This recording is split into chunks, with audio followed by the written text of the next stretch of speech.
Vous dites que Dieu a tout créé, qu'il règne sur tout. Et ça, je ne suis pas d'accord.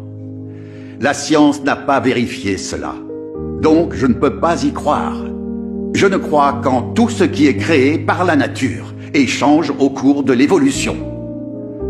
Comme dit le proverbe, les paroles ne sont que du vent, voir c'est croire. Ce qu'on ne peut pas voir de ses yeux n'existe tout simplement pas. Considérons les gens qui croient en Dieu, indépendamment du nombre de croyants.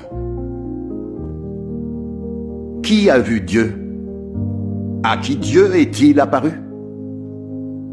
Jusqu'à présent, personne ne l'a vu. C'est donc la preuve qu'il est purement imaginaire. Si Dieu existait vraiment, comment se fait-il que malgré tous leurs instruments, aucun scientifique ne l'ait vu? Expliquez-moi donc cela. Il me semble clair que la croyance en Dieu est fondée sur l'imagination humaine. En fait, c'est comme dans le proverbe. Si on croit à une chose, elle existe, sinon, non. À mon avis, toutes les croyances répondent au même principe. Écoutez, professeur Sun. Laissez-la parler. Vous dites que parce que les gens ne voient pas Dieu, alors Dieu n'existe pas. Et quand vous vous prosternez devant la tablette d'une personne décédée, est-ce que vous voyez l'âme du défunt? En recherchant des esprits maléfiques et des voyantes pour dire la bonne aventure, est-ce que vous voyez le domaine des esprits des défunts? Sinon, pourquoi se prosterner, s'adonner à la divination ou dire la bonne aventure?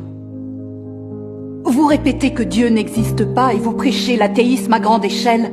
Mais en privé, vous croyez à de faux dieux et adorez des esprits maléfiques. Ces actes ne constituent-ils pas des mensonges et des tromperies vis-à-vis des gens?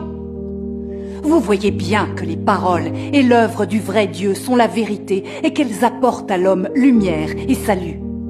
Et pourtant vous y résistez et les refusez obstinément. Et vous vous opposez à la croyance des êtres humains au véritable Dieu en brandissant la bannière de l'athéisme et en persécutant impitoyablement les chrétiens. En fin de compte, quel est le problème?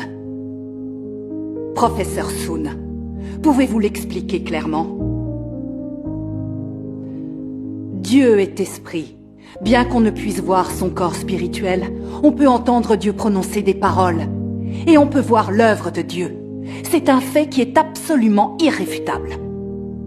Depuis des milliers d'années, Dieu parle, guide les hommes, sauve l'espèce humaine et régit le destin du genre humain. Dieu a également révélé de nombreux actes.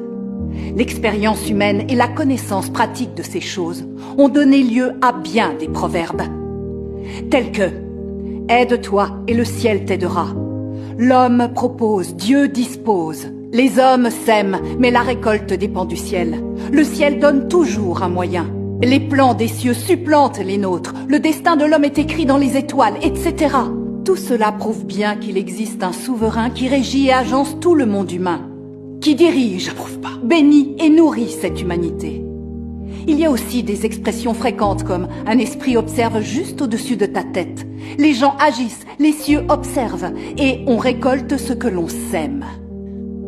Tout cela montre bien que Dieu est le Seigneur de la création et que Dieu régit toutes choses depuis toujours. L'Esprit de Dieu observe tout. Dieu inflige les châtiments selon les actions des gens et décide du destin des êtres humains. Professeur Sun, vous avez beaucoup d'expérience. Se pourrait-il que vous ne reconnaissiez toujours pas ces faits?